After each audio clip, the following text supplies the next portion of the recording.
which involves, it's a program that helps you write an autobiography. So it helps you sort out things about your past that are still burdening you. You can tell, if you have a memory that's more than 18 months old, approximately, and when you pull that memory up to mind, if you still have an emotional reaction, that means you haven't fully articulated the memory. You haven't analyzed it causally. You haven't freed yourself from its grasp, and you're carrying it like a weight. And your brain responds to that. Like the more weight you're carrying like that, more baggage, let's say, the more of the stress hormone cortisol your brain produces. And cortisol makes you old.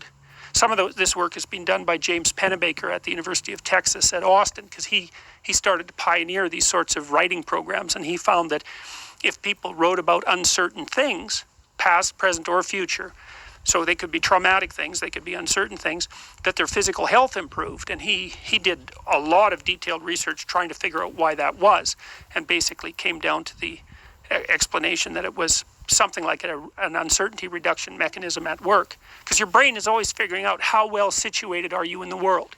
How much do you not know compared to how much have you mastered? And you can tell that you've mastered things because when you go somewhere and you act, things turn out the way you want them. That's an indication of mastery. And your brain is sort of keeping track across your whole life of how many places you've been where things haven't worked out compared to how many places you have been where they have worked out. And if all those places in your past where things haven't worked out, you need to map and master. And that decreases the existential load on you, but that actually decreases your psychophysiological load. It makes you healthier. It makes you less stressed.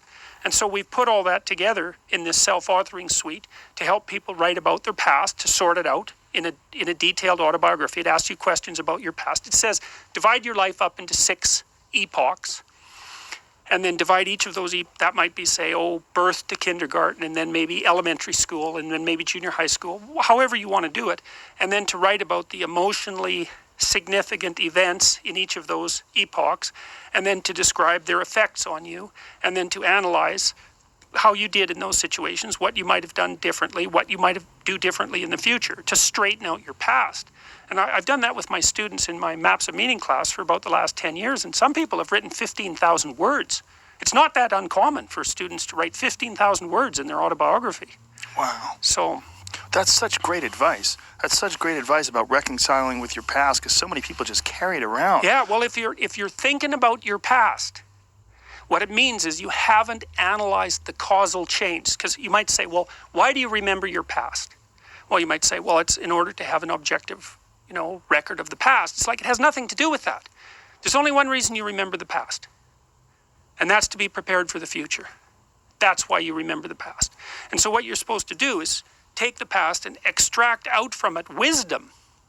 And wisdom is the ability to avoid stumbling blindly into ditches. And so you think, well, here's a time in my past I stumbled blindly into this horrible ditch and terrible things happened to me. It's like, okay, you need to take that apart. You need to figure out, how was it that events conspired with your participation, voluntarily or involuntarily, so that terrible consequence emerged. You need to know why that happened and how you could react differently in that situation. And as soon as you do that, your brain will leave it alone. It won't obsess you about it anymore, because the anxiety-producing parts of your brain are basically trying to tell you where there are obstacles in your environment. It's like, look out, don't go there, don't go there. It's like, well, don't go there, there's fire. Well, maybe you could master the fire, right? Then you're a wielder of fire, you're not just a victim. And lots of situations are dangerous or not dangerous depending on your level of mastery, right? I mean, life is like that. And so a negative emotion that's associated with a memory is something that's crying out for mastery, and writing can really help with that. So you're reorganizing your brain when you write autobiographically. You're basically, the emotions, imagine emotion, memories can be stored at different levels of your brain, from sort of primordial reptilian image-laden areas that are very emotional, up to finely articulated plans for your future life.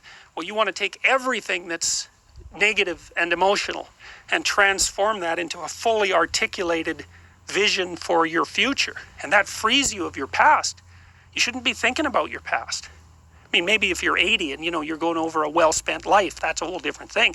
But if you're 30, 35, or 20, and most of the time you're thinking about your past, it's like your soul is trapped back there. And you need to free it through investigation. And the metaphysical language is appropriate because that is, in a sense, what you're doing. You're trapped in the past. It's like you got to break free of that so you can use all your resources to move ahead into the future. Anyways, in these programs, the Future Authoring Program, like I said, has had walloping effects on people. That's fantastic advice. I mean, it's just it's so logical and it sounds so great. I mean, I think that's one of the gigantic problems that a lot of people have with education, that you're learning facts, you're learning information, but you're not learning how to use your own mind. Yeah, well, here's something that's really interesting about that. So I spent a lot of time, I'm a scientist, but I would say I'm also a religious person. I'm a deeply religious person. And how do you reconcile those? Yeah. Exactly. Well, and I've spent 40 years thinking about that. And for 20 of those years, I did almost nothing but think about that all the time.